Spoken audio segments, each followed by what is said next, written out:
What is good? Another episode of the Cross Chop podcast here with John owning a PFF. That is him. I am Nick Harris of Footwear Star Telegram. John, we had a couple of days off. You're battling something. We were worried about you there for a couple of days, but everything good now? Everything straight? Yeah, back on the men, baby. They couldn't keep me down long. They were trying to tie. The sting of a tie just took it all out of me. I can't do it. I need a win or a loss, or my body goes into scramble mode. But yeah, feeling better, feeling good.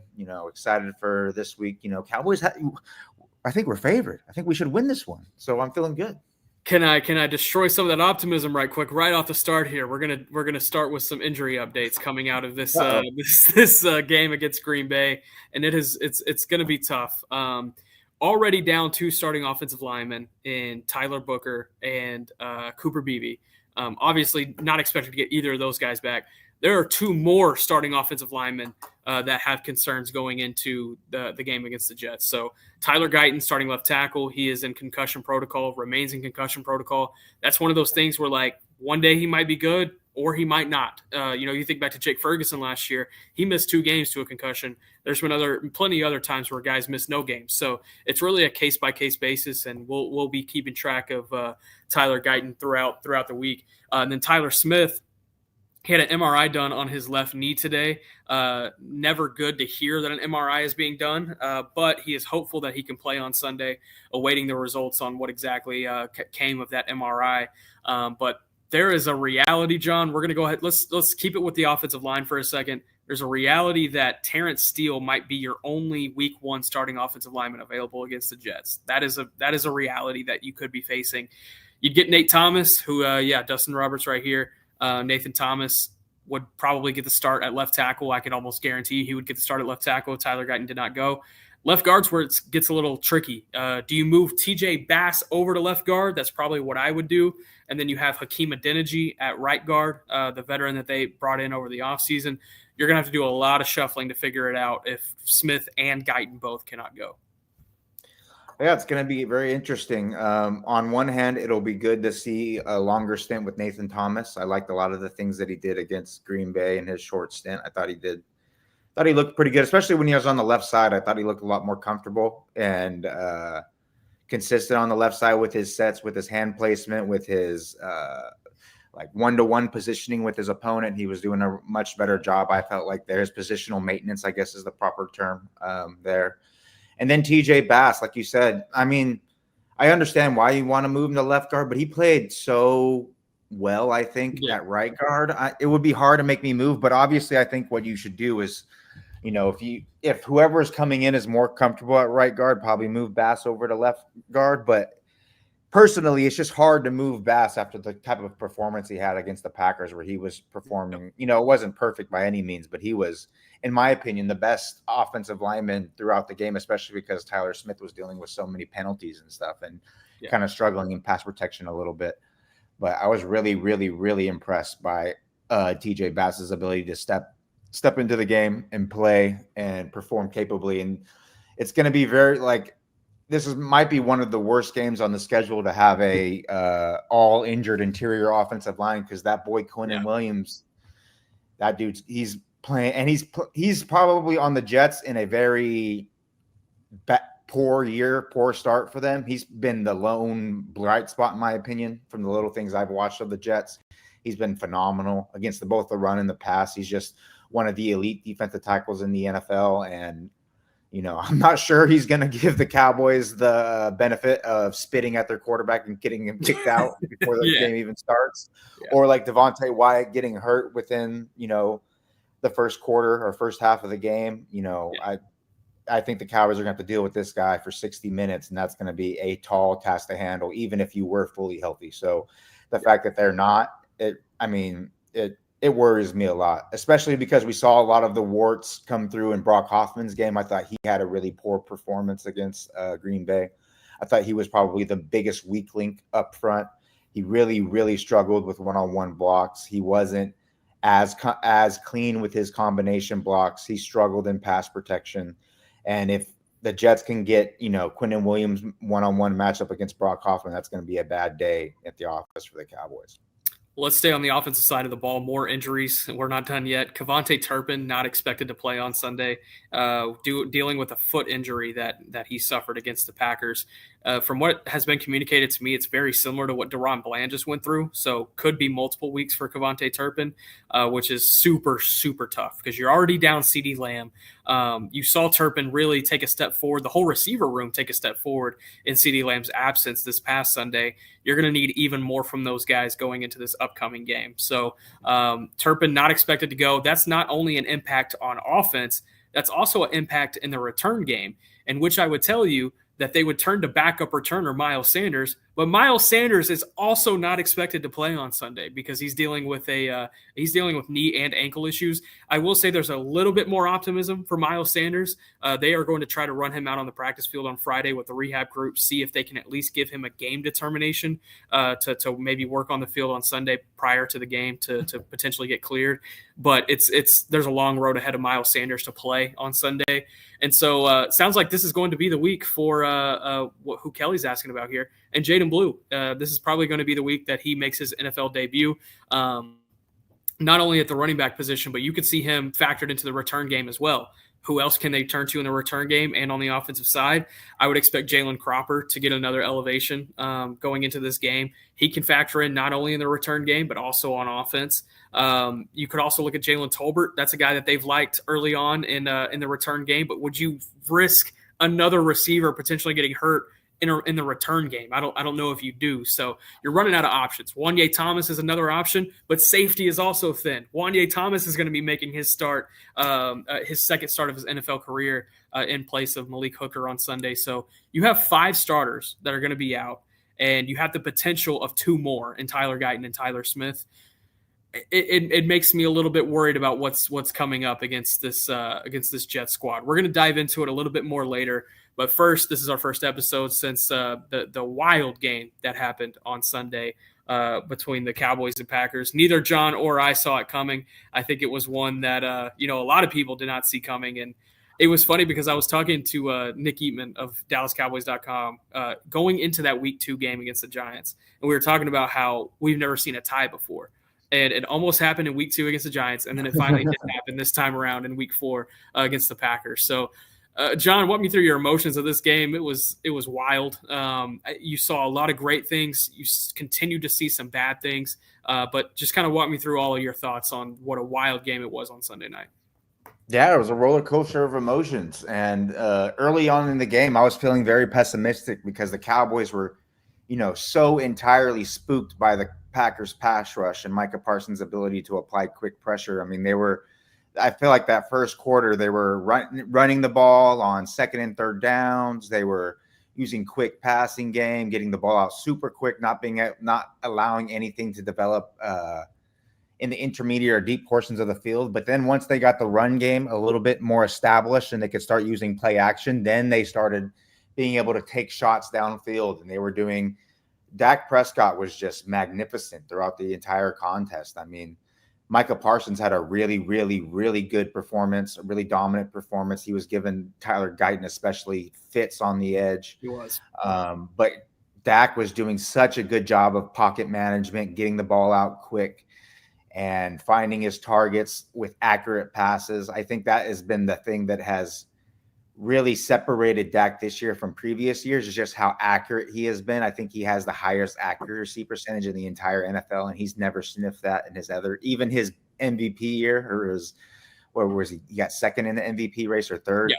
He wasn't even, I think he was like 6th or 7th in accuracy rate. And right now I believe he leads the league. And that game was just an epitomizing why. He was just laser targeting his receivers. His pocket management was great. He knew when to use his feet.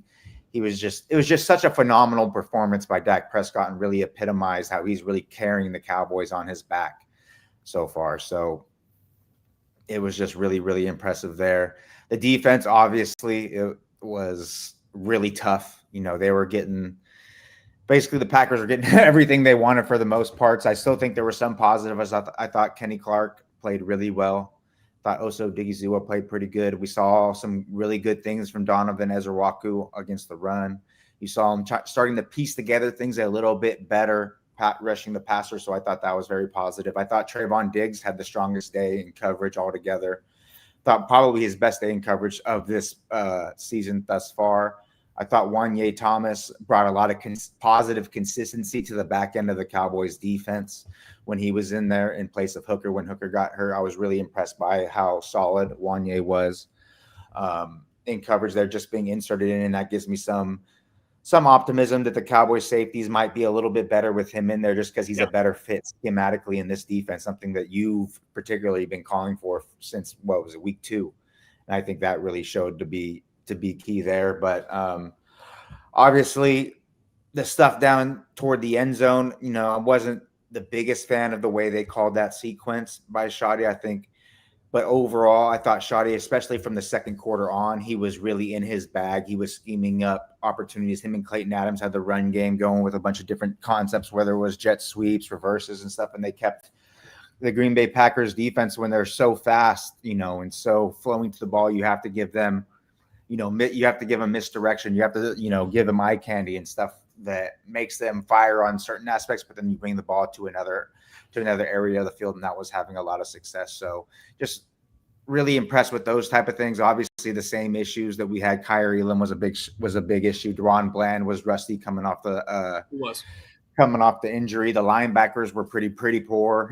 Jack Sanborn. I will say Jack Sanborn performed better against the run than I believed off the live watch. I think overall he still had a very, very poor performance, but he did some better things against the run than I initially believed just off the live viewing.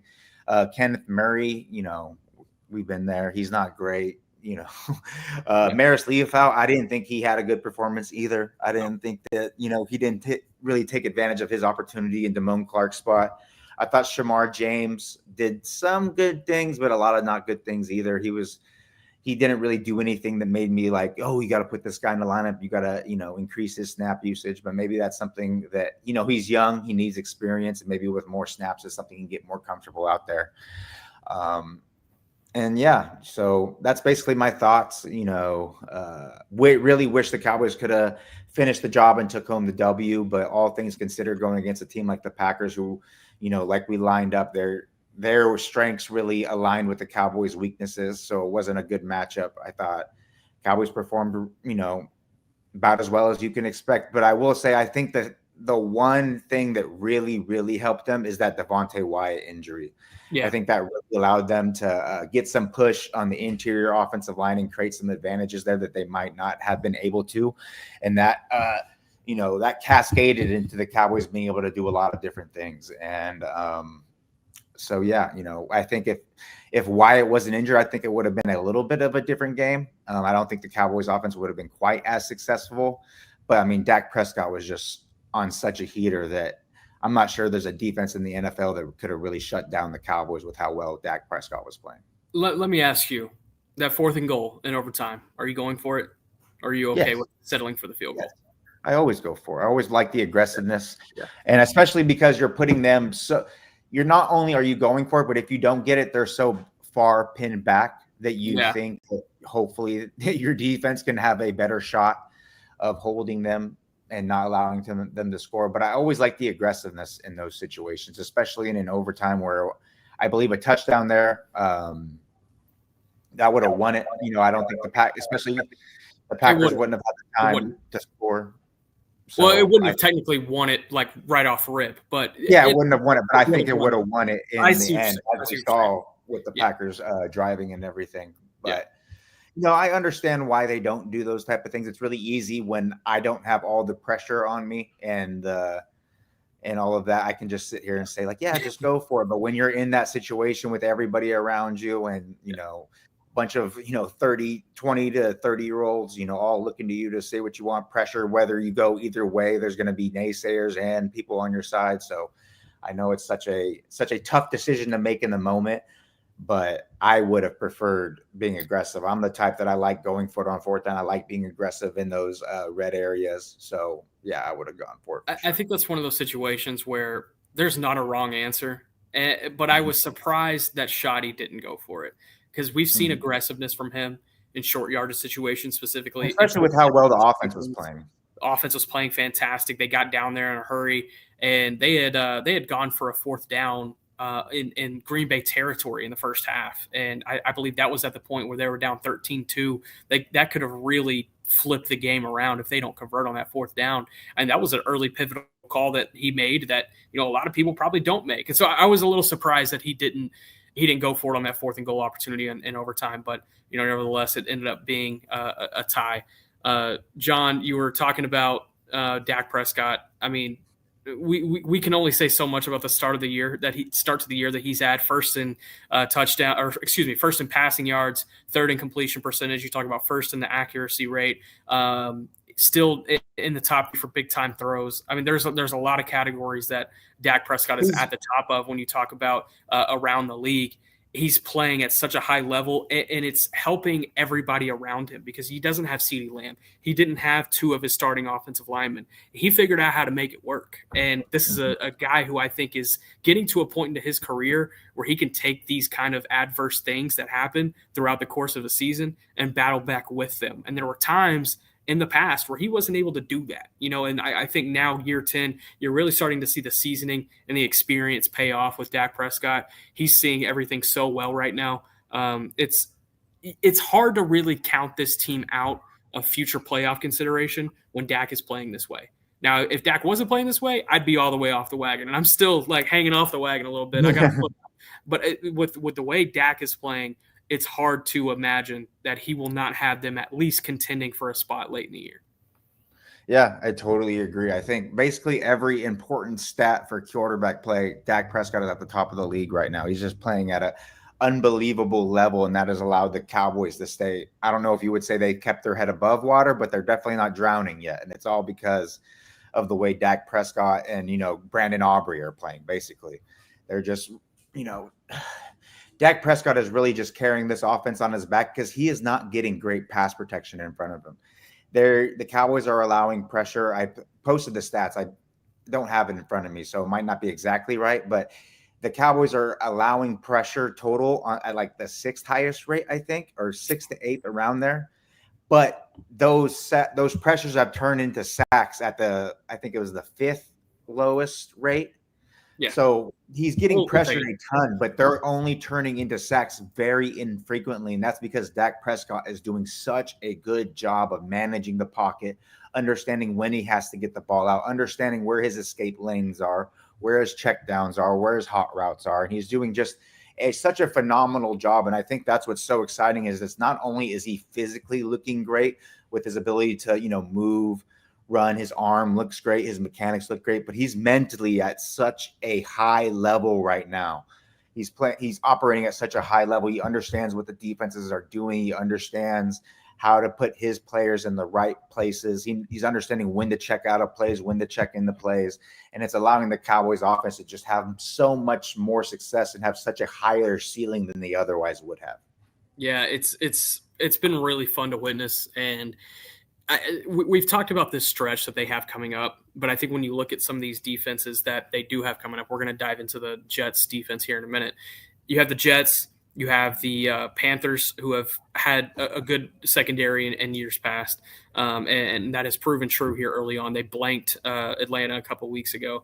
You have the Broncos. You have the Cardinals, who have some intriguing pieces in their secondary as well. I mean, you're really going to see Dak Prescott have to put it together over the course of the next few weeks because of all of these pieces that he's going to have missing around him. Now, you expect to get CeeDee Lamb back, hopefully, for the Carolina game. I think that's probably the optimistic view right now. But you have to look at it from a realistic viewpoint, too, is that it may not be Carolina. So, he's going to have to continue this level of play. And I wrote about it after the game on Sunday on Fort Worth Star Telegram, by the way, shameless plug. Yes, you really hope that this team is not wasting the best year of Dak Prescott's career with such an awful defense. And you never really know that it's the best year until it's over, until the career is over too. And you look back and you're like, damn, that 2025 season, Dak was balling, but it's too bad that defense was 32nd in the league. And you wonder if maybe they start to look around and realize that themselves and try to give this defense some sort of help. They need a linebacker. they need a linebacker really bad. They don't need a pass rusher. You They need a don't need a couple. guy in the secondary, in my opinion. They need to go get a linebacker right now. And DeMarvion Overshown will come back, but you can't expect DeMarvion Overshown to be 100% when he comes back. You're going to have to expect a little bit of a ramp-up period for him to kick off the rust and get his legs back under him. If I was this team, and I'm to be the operating savior either. exactly, and if I'm this team and I'm operating around the deadline, I am going and getting a linebacker, not a guy in the secondary, not a pass rusher, guy in that second level, because the second level has been really awful, and we've talked about it. But you hope you're not wasting what Dak has in front of him. Yeah, that's the really unfortunate part is, with Dak Prescott operating at this level, all you would think is like, I just need a competent defense. And I know we keep going. I especially keep going to this, and I know people are annoyed by it, but I'm gonna keep saying it. It would be really nice to have Micah Parsons right now, wouldn't it? It would be really nice to have that on defense to be able to raise the floor of everybody else, raise the ceiling of everybody else, his gravity be in full effect, allow other people to be more successful than they would be otherwise. But, this is kind of the cards that we were dealt right now. And it's unfortunate. It's unfortunate that such a great Dak Prescott season could be kind of ruined by just the defense's inability to play sustained positive, inability to play positively for sustained periods. Trevor D asking, would Eric Kendricks be an option? He worked out and visited with the Baltimore Ravens over the course of the last 24 hours. They offered him a practice squad deal. He did not take it. He thinks he can make it onto an active roster elsewhere. Kendricks may not be in football shape. What's he been doing all offseason? He had shoulder surgery this offseason. So, yeah, that's part of it. He might not be in football shape. I don't know. Eric Kendricks signing would not move me. And he played okay last year. But if I'm operating around the deadline, I am going and seeing what I can do about getting not necessarily an elite linebacker, because you don't want to pay too much because you've already paid so much for George Pickens and Jonathan Mingo over the course of the last couple of drafts where you've missed out on that capital. But I would go pay a 5th-round pick for a quality linebacker that you can plug in the middle, a guy that can understand the system day one and be that guy in the middle, and athletic, because, gosh, they don't have any athleticism. The athleticism that they do have, like Maris Liufau, he hasn't been in the right spots at times. So it's been a little concerning as we continue to track more into the year. One guy helping Dak Prescott out a ton is George Pickens. Did not have a reception in this game against the Green Bay Packers until the 5:28 mark of the second quarter. And then it all came in a flurry afterward. And you think about the offense and the slow start that they had going into that final stretch of the second quarter when they paired those 2 touchdowns together in 47 seconds. Whenever Pickens came alive, you saw this offense come alive. And if Dak and Pickens can build on this connection while CeeDee is out, when CeeDee comes back and everybody else comes back on the offense, you're going to really see this pay dividends. I truly believe that we haven't even seen the best from this offense yet. Maybe not from a points and production standpoint, but from a consistency standpoint. Because I think that's the one thing you could point at the offense and be like, okay, yes, they've been scoring, they've been putting up total yards, but the consistency has been a little all over the place. They went that 72-minute stretch between week 1 and week 2 without any points. They went a pretty good stretch from the second half in Chicago into the first half against the Green Bay Packers without scoring. They are going to have to figure out the consistency element. I think Pickens being able to elevate his game and play at the level that he played against the Packers, that's going to give them that consistency element that I think they might be looking for. Yeah, totally agree. Pickens was incredibly impressive, especially as a receiver. He still might be the worst blocking receiver in the entire NFL. It's just comically bad how he is in there. But when he's playing like he was as a receiver against the Packers, you will definitely take it because he was phenomenal.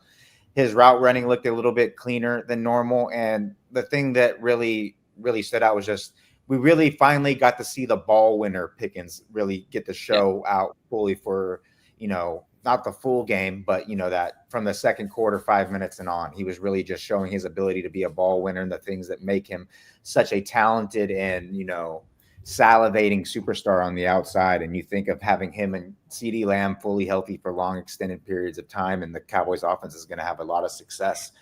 So it was great. And one thing that I thought that, was overlooked him coming into Dallas, but Pickens is a really good receiver after the catch. His numbers wouldn't tell you that he's that great, but I think that's just due to the kind of his target allotment with the Steelers. He plays so much on the outside, and they threw him so many go balls and, out-breaking routes toward the sideline where you're not going to get a lot of opportunities for Yak there.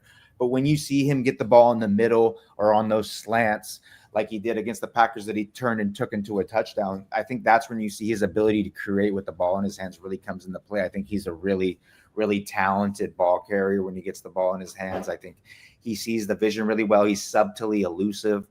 So I was very, very, very happy with Pickens, and it's something that you can hope that he is able to sustain this week, because without Turpin, there's going to be even more focus and need for him to be at his highest level.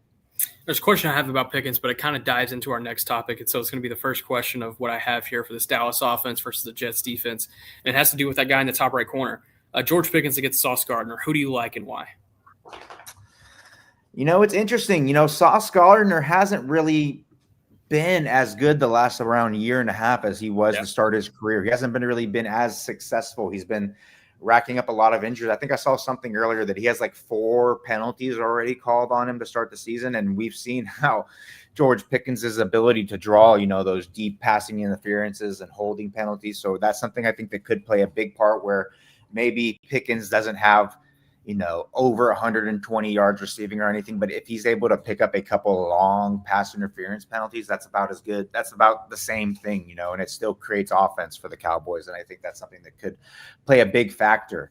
But I think, unfortunately, I think that on paper, Gardner is a type of corner that skill-wise matches up pretty well with Pickens. I think Gardner has more trouble with guys that are a little bit quicker, faster, that they can get him off a spot and run away from him a little bit. I don't think Pickens is that, and he's not a good enough route runner to really create separation. So I think a lot of this is going to come down to just at the catch point, those 50-50 balls. Can Pickens' ball-winning mentality outbeat, Amon Sauce Gardner, who's also, really good at the catch point. So I think that's going to be kind of the interplay between the two.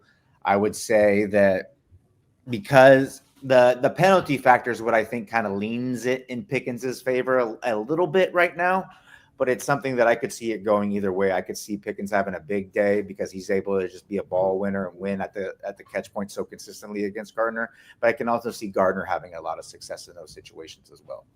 Aside from when Sauce Gardner is on, and aside from this defensive front, there's a lot of holes on this Jets defense. There's going to be opportunities for Dak and Dak in this offense to be able to maneuver around what the Jets have in place. I'm not a big fan of their second level. I'm not a big fan of their secondary pieces outside of Sauce, and even Sauce at times, like you mentioned, there's been some holes there. But their front, I do like their front. When you're talking about Quinnen Williams, Will McDonald has had a strong start to the year, and it kind of looks like he's finally putting things together. Going into this would be his 3rd year already. Wow. There's a lot to like up front. I like Jawan Briggs, the guy that got out of Cincinnati in this 2024 draft. He's starting to really put it together as a rotational defensive interior guy.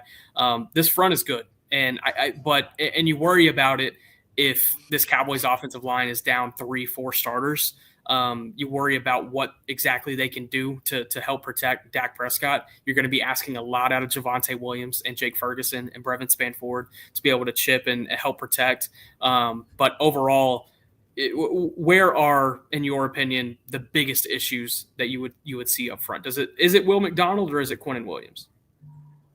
Definitely Quinnen Williams, especially with the injuries that the Cowboys have to the interior 3. He's just playing at such a high level right now.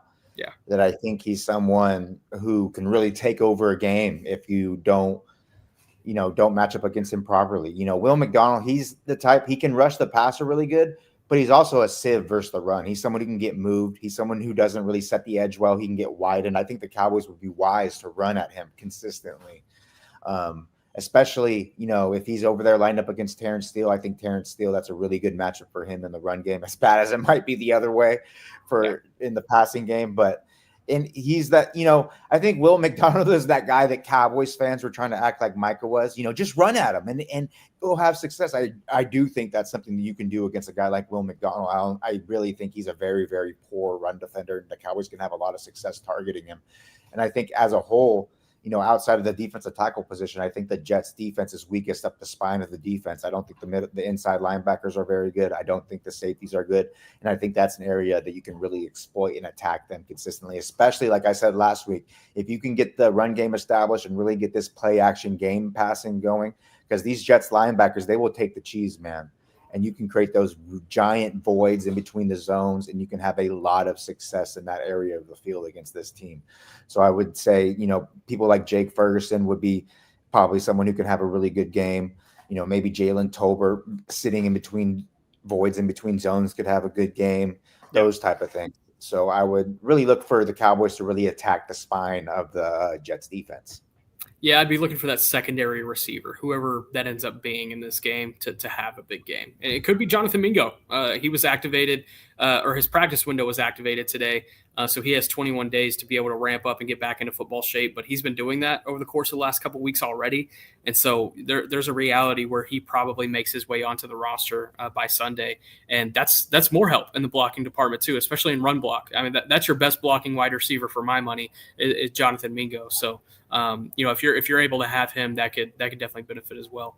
All right, let's go into some of these comments because we have some good ones that I definitely want to be able to dive into. Interested in Mingo. That's basically the update there, is that his practice window was activated along with Kalen Carson. So there is some potential reinforcements on the way. Remind me here, John, I do not remember this one. Was Kalen Carson a zone corner coming out of college? Yes, definitely a zone corner. Okay. I think he's someone who actually fits his Eberflus' style a lot because he played a lot of off coverage in college.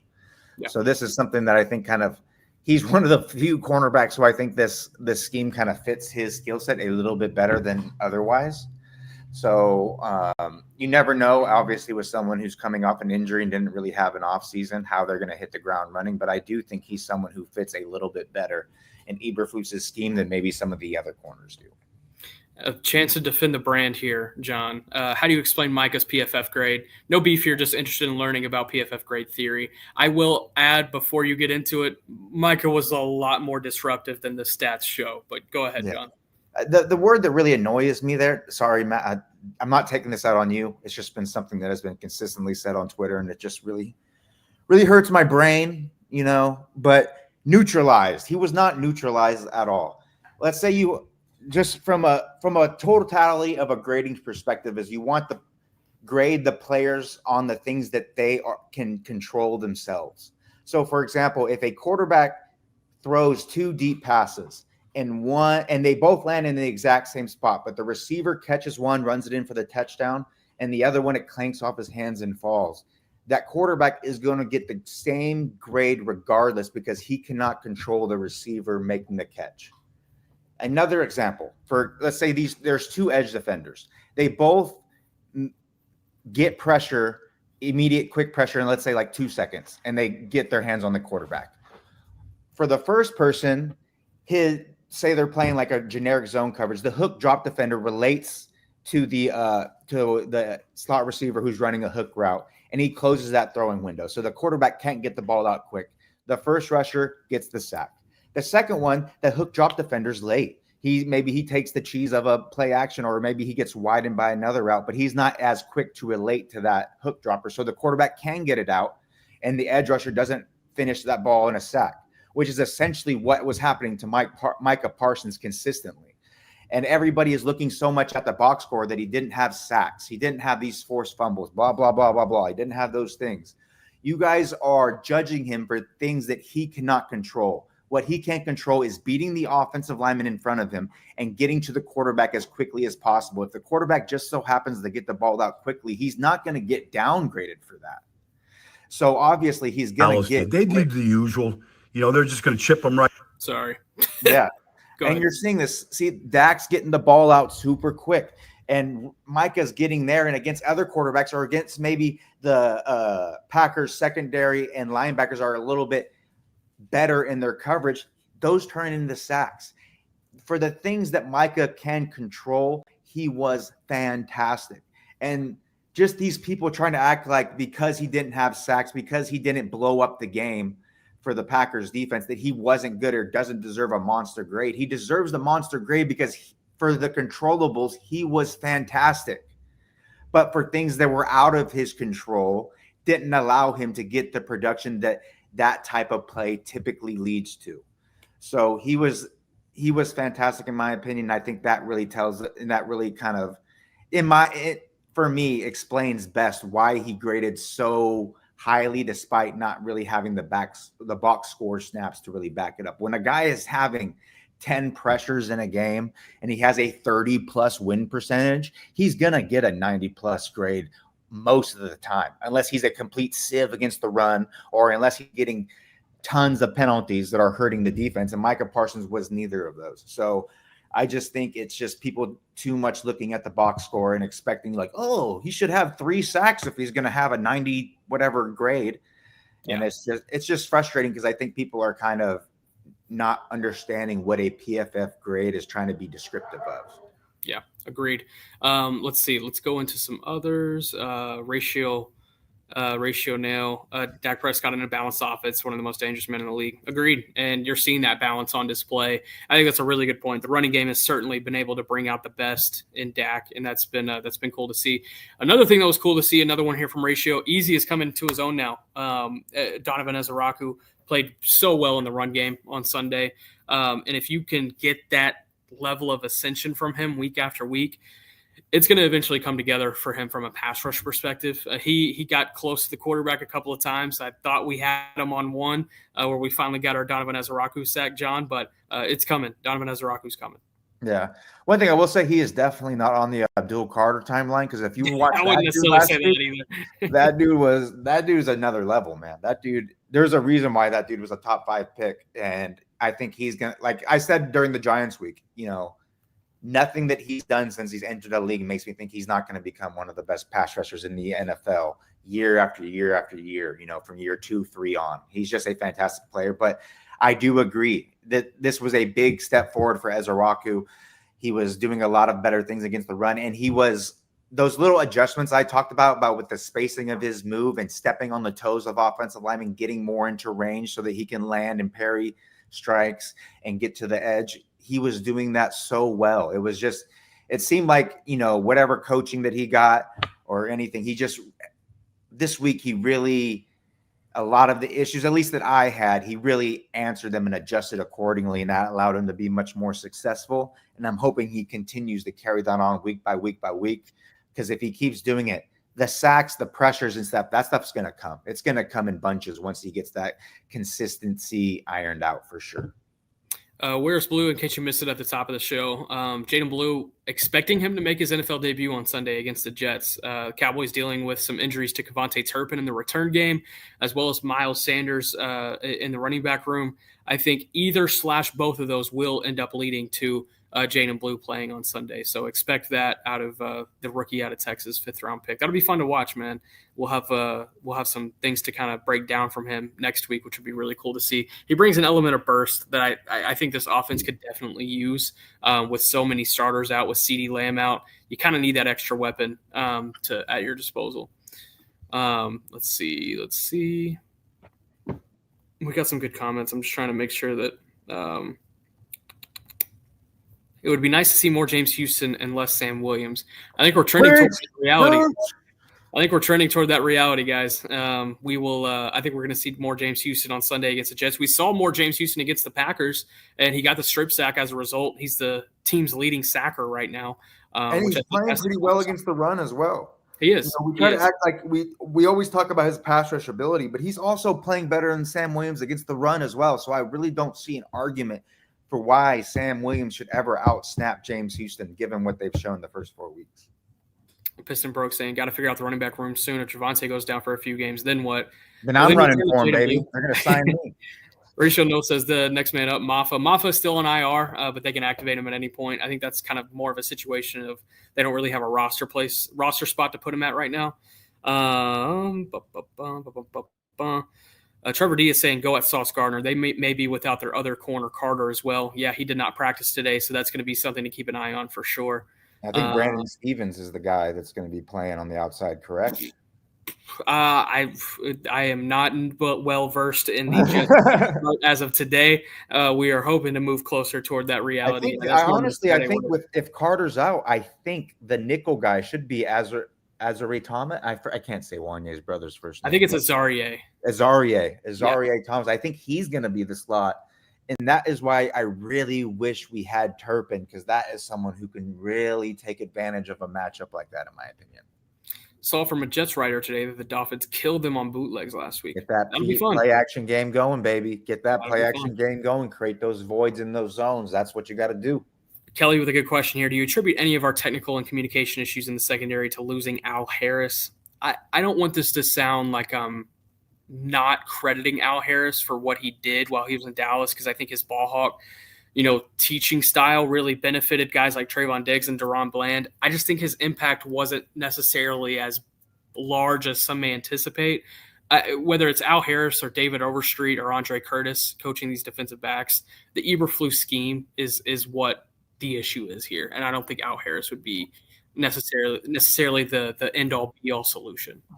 From what you would know definitely better than me, but from the whispers that I've heard around Al Harris, the best thing that he did was basically managing the egos, managing the characters in the room, getting them to play to their best of their ability. I mean, he has the famous quote that he's like, I don't teach scheme. I just teach them, how to read receivers, how to play the ball, how to, read the hip when you're running with the receiver in man coverage, all those things. He didn't seem like he was someone that really, really focused a ton on the scheme and the communication or the technical aspects of it like that. He more was like overarching, kind of like, these guys are professionals. They should know the techniques by now. Let me get them to play to the best of their capabilities type of thing. Yeah. And speaking of Trayvon Diggs, he did not start in this game against the Packers. He was asked about that today in the locker room. He said it was a off the field issue that he was being disciplined for. And honestly, credit to Shoddy for sticking that through and, getting that lesson across to Trayvon Diggs. He didn't play in those first two possessions from the Packers. So interesting. Maybe something to keep an eye on moving forward. He is expected to start on Sunday. Question from Solid Duck. What was the better throw and catch, Dak to Tolbert or Dak to Beasley? That's a good one. I think considering the moment, I got to say Tolbert, but Beasley was pretty damn big too. Yeah. I would say it's so hard because they're both such fantastic throws. Yeah. But I would say that Beasley, just because he's a smaller target as well. Fair. Beasley's a lot smaller. And the way he threw it to Tolbert, it wasn't like it was a pinpoint throw to Tolbert. It was kind of like he's throwing it and then Tolbert can kind of run underneath where the ball is, where it was a little bit more pinpoint accurate for Beasley, where you have to get it here. And that's going to be what it is. So I would say maybe the level of difficulty was just a little bit bigger on Beasley. I mean, but we're really, they were both fantastic. They both left my jaw dropped. I was amazed. I was screaming for Dak here at home. Just both. I wouldn't fault anybody for picking either one. Producer Caden in the chat, who has been the Yoko Ono of the Cowboys defense so far? Matthew Webb backing up. He said, "Thanks, John. I don't have the access to the tape. I saw 105.3 Lighting PFF. Hey, to get your POV that explains those 105.3 guys, huh? Yeah, they just had me on last week and they didn't say nothing. Yeah, we need to get Bobby Belt in the chat. I really like the 105.3 guys, but seriously, I really like the 105.3 guys. Some of my favorite people in this industry work there, so I have nothing bad to say about them. Do I agree with everybody? No, but I think they also have a very eclectic mix of opinions there. So I wouldn't say any person's one opinion really is like, that's the 105.3 opinion. So I wouldn't ascribe it to just them. I would just say some of the people that work there have poor opinions and some of the people that work there have really great opinions. Let's see. Trevor D, are there any defensive regulars who might go from early season starters to off the roster completely by midseason? Yep. Should be. John, should be. I'm not sure if it actually happens. I don't know, man. Look, this defense, I wonder how long they sit around before they make, how long it takes before major changes are made. And honestly, I don't think major changes should be made until maybe the bye week. I might be in the minority there, but I will give the secondary credit. From week 2 to week 3 to week 4, there have been minor improvements that you can pull from. In week 4, it was really only the big play to Matthew Golden if you're talking about big plays, right? But you just got diced up so bad in the intermediate range too that it kind of negated what you felt good about as far as the deep play goes. There's minor improvements you can pull from it. Now, they're going to have to make those minor improvements major over the course of the next few weeks. They're going up against offenses in the next few weeks that they should be able to find a lot of success against, and they need to figure out how to win a game themselves. They can't have the offense go out there try to win every game, because you're going to run into a reality on Thursday night where your offense on Sunday night, where your offense plays literally the best game it has all season, and you tie. The defense is going to have to win a game at some point. So I don't know, man. I do wonder that, obviously, I think the bye week is the big opportunity for the defense to make changes. But I wonder if Dak Prescott continues playing at this high of a level, I think Jerry's trigger finger is going to get itchy, man. He's going to be seeing like Dak's playing at such a high level. This is exactly what we needed. He's playing like a Super Bowl caliber quarterback, blah, blah, blah. All we need to do is give him a competent defense to make him like do an Amari Cooper type trade, but the defensive version of it. I was someone who, when he initially said that, I was just kind of like, oh, he's just kind of saying that to like, give the fans something to fodder about. But with how well Dak Prescott is playing right now, and the Cowboys continually hover around that 500 mark, and they're still in the race, in the thick of things, I really think that Jerry's trigger finger is going to get itchy, and he might try to pull the trigger on some big move to try to bring an influx of talent to really try to straighten out this defense. Because like we kind of started at the beginning, you do not want to waste this kind of high level play from Dak Prescott, because it's something that you cannot promise year to year to year, even from the elite of the elites. They just don't perform at this high of a level consistently year over year over year, unless you're like a Josh Allen type, Yeah. So I think that when Dak's playing this level, you got to kind of do what you can to make the most of it. And with the Cowboys' resources right now, that's finding someone on defense. Yeah, I agree. I agree completely. Well, man, tomorrow, let's do it all again. Let's talk about this Cowboys defense even more against this Jets offense. This is a game that you need the Cowboys defense to win, because there's so many offensive starters out, and I think there's an opportunity for this Cowboys defense to be able to take advantage of some issues that the Jets are having. Just kind of a preview, though, one thing I'm really worried about is the scramble ability from Justin Fields, and it's been on display here early in the season, and it could very well be on display on Sunday at MetLife Stadium. But John, any final thoughts? Yeah, super, super excited for this game. Last sumo update, I told you before, but to let everybody else know, our guy Hoshoru, he forced the playoff with Ono Sato. He beat him the first time, but unfortunately he wasn't able to win in the playoffs. So Ono Sato was able to take his second Basho win in the last 3 Bashos. So great for him. But Hoshoru got second. We're coming, baby. So the November Basho, we're going to have the sumo update. We'll return, and hopefully our boy Hoshoru will be able to, finish the job this time. Our sumo update with our sumo expert, John Oening. Any big UFC fights coming up? Or are we this weekend. Huge. Hoatan's fighting Mohamed Ankalaev for the title. Okay. Corey Sandhagen's fighting Marab for the 135 title. Also, my guy Yuri Prohaska is fighting Khalil Roundtree, another fantastic fight. So just a really, really stacked card. This is going to be one of the better cards towards the end of the year. So it's Marab Valashvili? Is that what? Yeah, Marab Valashvili. Yes. I like him. I like him. Oh, that dude can go forever. He can just go forever. He's a little Terminator. Yeah. I'm really excited for those fights. Maybe tomorrow we'll get a little bit more in depth at the end talking about the individual fights. But I'm very, very excited for the fights this weekend. If you guys definitely should join. Hit me on Twitter, with your picks for sure. Love talking fights, talking picks with people. So hell yeah. Maybe even I might get into the UFC live chat on Saturday night. I used to be a much bigger fan. I've kind of fallen off as this job has become a little bit more a time requirement. But it's been we're gonna start doing some draft stuff. People that like it and that are enjoying it, I would be down to do like a live stream during the fights where we just sit around, talk ball and toad on our medicinals and talk about the fights. Answer any Cowboys questions, anything you guys have. Just have a nice hang for a few hours. I think that would be fun if we get enough interest. But it's gonna be exciting. I'm excited. Trevor D, Kelly, Ratio Nail, Solid Duck. Appreciate everybody for tuning in. Matthew Webb, Piston Broke. Always appreciate you jumping on. Is it Talon or is it not? Appreciate you, man. Interesting name. I appreciate everybody for hopping on here. We'll be back tomorrow previewing more of this Cowboys and Jets matchup on Sunday at MetLife. But for John, I'm Nick, and shout out to producer Caden for getting all this set up. We'll see you tomorrow.